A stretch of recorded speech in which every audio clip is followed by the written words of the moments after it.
चली आई भैया। जीजा साली के रिश्ता बहुत पवित्र रिश्ता होला। जीजा जी गइल बाड़े ससुरारी, तो उनकर साली कैसे मजाक करत तारी अपना जीजा से। चली आई अम्मी गाना के भाव में सुनाओ तनी। कइले बाड़ी साली अति रोज होत बावे छती। कइले बाड़ी साली अति रोज होत बावे छती। कइले बाड़ी साली अति रोज होत बावे छती।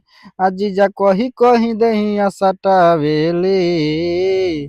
डेंजर बाड़ी साली, डेंजर बाड़ी साली, बिना बैठ के बवल खेलावेली। डेंजर बाड़ी साली, बिना बैठ के बवल खेलावेली। कइले बाड़ी साली अति रोज होत बावे छती।